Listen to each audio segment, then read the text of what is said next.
नमस्कार। मैं डॉक्टर अतुलाभ वाजपेयी हूँ। मैं पैसिफिक सेंटर ऑफ न्यूरोसाइंसेस में एज ए न्यूरोलॉजिस्ट कार्यरत हूँ। आज विश्व लकवा दिवस के उपलक्ष्य में आप सभी के साथ मुझे ये बताते हुए बड़ा ही हर्ष और संतोष का अनुभव होता है कि इस दिन का जो बेसिकली वर्ल्ड स्ट्रोक ऑर्गेनाइजेशन ने जो इस उद्देश्य है इस दिन को मनाने का कि लकवा, स्ट्रोक या पक्षाघात के बारे में अवेयरनेस किया जाए, इसके बारे में प्रचार प्रसार हो ताकि लोग इस बीमारी जो कि हमारे देश में मृत्यु का दूसरा सबसे बड़ा कारण है और शारीरिक अपंगता का सबसे महत्वपूर्ण कारण है, न सिर्फ उससे रोकथाम हो सके बल्कि उसके मॉडर्न जो इलाज है उसके बारे में भी जनमानस को जानकारी हो। विगत 18 वर्षों से दक्षिणी राजस्थान में जब उदयपुर में हमने लकवा के मॉडर्न ट्रीटमेंट के बारे में बातचीत करना शुरू किया, उसके इलाज के बारे में जो ये सफ़र रहा है, जब मैं ज्यूरिख से बेंगलोर और बेंगलोर होते हुए जब उदयपुर आया तो एक सबसे बड़ा चैलेंज था शुरुआत में कि लकवा और स्ट्रोक के बारे में मिथ ज़्यादा थे, ट्रूथ के बारे में कम जानकारी थी। मंदिरों में ज़्यादा मरीज होते थे बनिस्बत की अस्पतालों में, और शायद इसका कारण न सिर्फ आम जन बल्कि मेडिकल फ्रेटर्निटी में भी उसके बारे में एक निहिलिस्टिक एटीट्यूड था, बिकॉज शायद इलाज सीमित थे उसके लिए। तो हमने इस यात्रा की शुरुआत में जब हमने सबसे पहले ब्रेन का जो एंजियोग्राफी होता है या स्ट्रोक यूनिट, लकवे के लिए जो एक डेडिकेटेड स्ट्रोक यूनिट होती है, वो सर्वप्रथम जब उदयपुर में हमने स्थापित की, तब उस वक्त शायद संपूर्ण राजस्थान में ये पहली एंजियोग्राफी या स्ट्रोक यूनिट थी। न सिर्फ राजस्थान बल्कि उस वक्त जो नियर बाय स्टेट्स हैं, मध्य प्रदेश, गुजरात, वहाँ पर भी ब्रेन इंटरवेंशन शुरू नहीं हुई थी। और हमने जब सबसे पहले शुरू किया इसको उदयपुर में, तो यकीन मानिए कई सारे चैलेंजेस थे।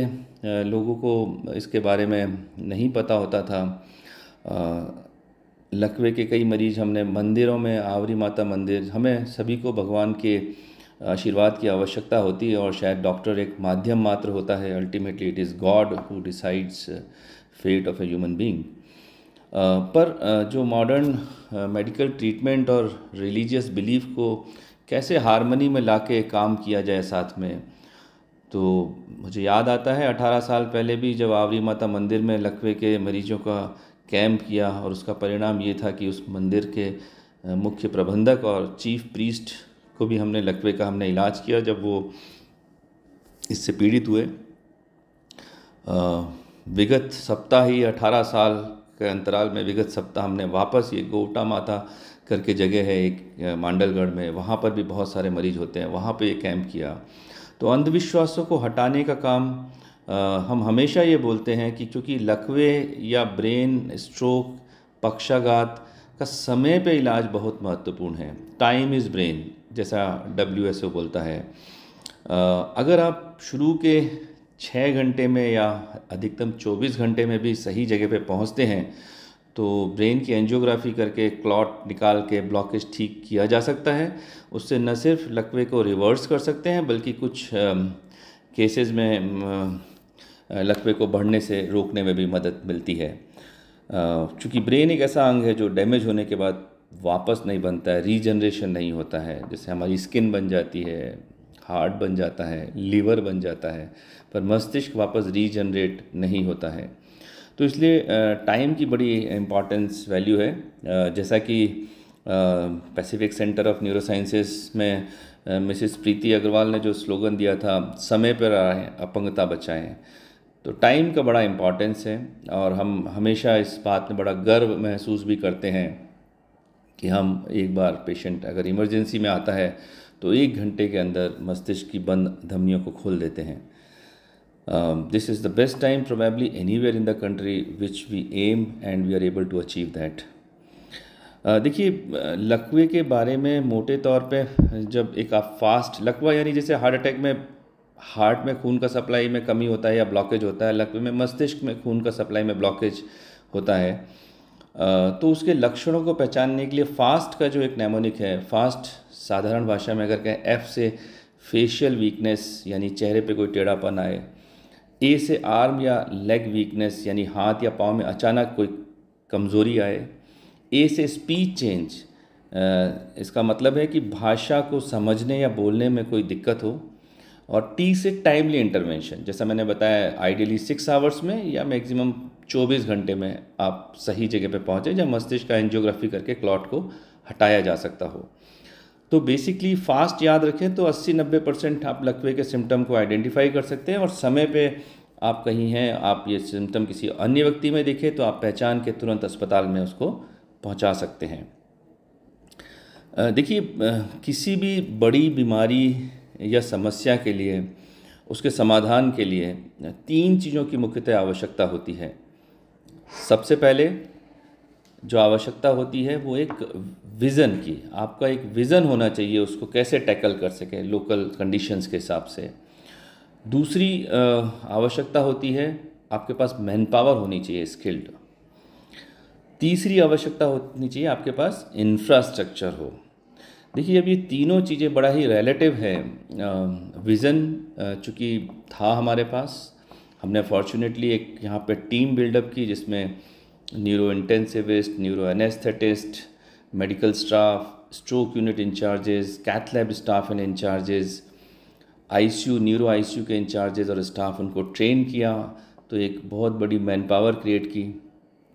उसके बाद हमने चूँकि डॉक्टर्स की अच्छी टीम थी, इंफ्रास्ट्रक्चर की बात करें तो बाईप्लेन कैथ लैब भारत में शायद पहली बार पैसिफिक में जो सबसे लेटेस्ट कैथ लैब थी उसका वो शुरू हुई थी, और साथ में जो dedicated stroke unit, neuro ICU, एक पूरा डेडिकेटेड न्यूरो यूनिट डेवलप हुआ, तो इंफ्रास्ट्रक्चर डेवलप हुआ।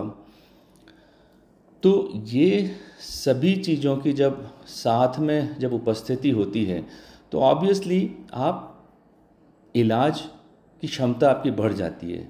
वास्तविक मायनों में व्हेन यू आस्क मी कि आर यू, हम लोकल थे, वोकल भी थे, and truly we reach to those mark which are of international standard by any means.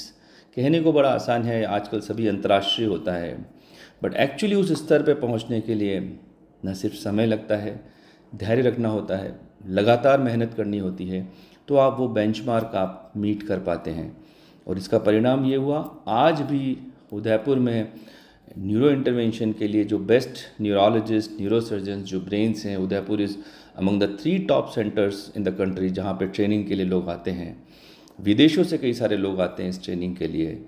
तो हमारी जो कमज़ोरियाँ थी, दक्षिणी राजस्थान जो कि एक आदिवासी बहुल इलाका है, इसमें लकवे के बारे में शुरुआत में जो कैंपेन चलाई, जो रियल ग्राउंड लेवल पे डिफ़िकल्टीज़ फेस की, चाहे वो आर्थिक हो, चाहे संसाधन की कमी हो, चाहे मैन पावर की कमी हो, तब धीरे धीरे इन जब कमियों को हमने अपनी ताकत बनाया, क्योंकि हमारे पास जो बेस था, जो पॉपुलेशन बेस था, जो ज़रूरत थी वो इतनी ज़्यादा थी कि हमारा काम अपने आप ही काफ़ी बढ़ गया। और जो नंबर हम ट्रीट करते थे वो शायद पूरे उत्तर भारत में लीडिंग नंबर्स थे, और शायद इससे भी आगे बढ़ने की गुंजाइश थी क्योंकि ज़रूरत इससे भी अधिक थी हमारे क्षेत्र में। धीरे धीरे जब ये कैंपेन आगे बढ़ती गई, आज 18 साल में मुझे ये कहते हुए बड़ा हर्ष होता है कि हम जिस जगह पे आज प्लेस्ड हैं, we are recognised as one of the leading stroke centre not only in the country but globally. Again जब यात्रा आगे बढ़ती है, आपको पता चलता है कि आपका अपनी प्रॉब्लम्स क्या है, आपके पास मैन पावर है, इंफ्रास्ट्रक्चर है, विज़न है, उसके बावजूद आपको क्या समस्याएं आती हैं। आपको उस अपने क्षेत्र में अगर यकीन जानिए आपकी अपनी प्रॉब्लम्स होती हैं, उनका जवाब के लिए आपको एक रिसर्च इंफ्रास्ट्रक्चर चाहिए होता है, आपको अनुसंधान करना होता है अपनी प्रॉब्लम्स पे। हमने शुरुआत की जब हमें लगा कि सीटी, एमआरआई या स्पेशली एमआरआई या हाई एंड इमेजिंग हर जगह, हर गांव देहात में संभव नहीं है, तो उसके लिए हमने अपना रिसर्च लैब बनाया। फॉर्चुनेटली हमें department of science and technology, Rajasthan government and ICMR से हेल्प मिला। जो पीएचडी प्रोग्राम शुरू हुआ उसमें रिसर्च स्कॉलर्स ने हमारे लैब में एक सस्ता प्लाज्मा डीएनए करके एक ब्लड टेस्ट बनाया, जो कि न सिर्फ लकवे की सीवियरिटी को दर्शाता है, उसकी भयावहता को दर्शाता है, उसके लिए कौन सा ट्रीटमेंट ऑप्टिमम रहेगा उसके बारे में भी गाइड करता है। ये 300 रुपये का मात्र टेस्ट पहली बार देश में हमारी लैब से जिसका आविष्कार हुआ, वो आज हमें गर्व की अनुभूति देता है कि हम ऐसा कर पाए। फिर जब बात आई लकवे के अंदर हाई एंड मेटाजेनोमिक एवेल्यूएशन करके स्ट्रोक की एटियोलॉजी, हमेशा हम ये सोचते हैं कि हमें लगा कि हम कई ऐसे लोगों को देखते हैं जिनको ना ब्लड प्रेशर है, ना शुगर है, ना धूम्रपान करते हैं, ना ही सीडेंट्री लाइफ स्टाइल है, रोज़ जिम करते हैं,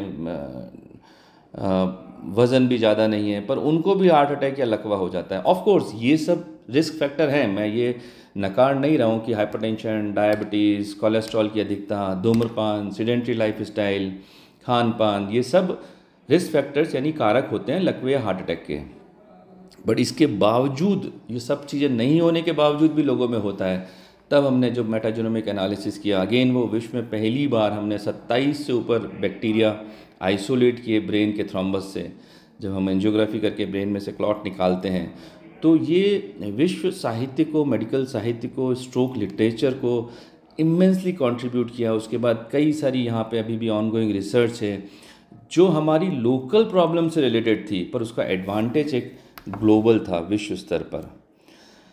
और ये यात्रा अभी जारी रहेगी। हर साल की तरह हम लकवा दिवस मनाते हैं। शायद हम एटलीस्ट 6 लोगों को भी एजुकेट कर पाएँ लकवे के सिम्टम्स के लिए, और वो 6 लोग आगे एजुकेट कर पाएँ, तो ये निरंतरता बनी रहेगी। देखिए 18 साल पहले जो स्थिति थी, 3 प्रदेश में 1 स्ट्रोक यूनिट था। आज बड़ा हर्ष है कि हमारे अपने ही शहर में एटलीस्ट 3-4 जगह पर स्ट्रोक यूनिट, न्यूरो इंटरवेंशन होता है।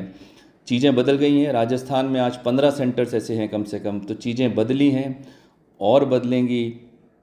और शायद सबसे बड़ा एडवांटेज जो श्री राहुल अग्रवाल भी कहते हैं कि शायद ये लीगेसी ऐसी है कि यहाँ पर डॉक्टर बदलते रहें, पर इस सेंटर में आने वाले समय में एक ऐसा माहौल रहे, ऐसी सुविधा रहे कि हम आने वाले कई दशकों तक कई लाखों लोगों को जान बचा सकें, उन्हें अपंगता से बचा सकें। धन्यवाद।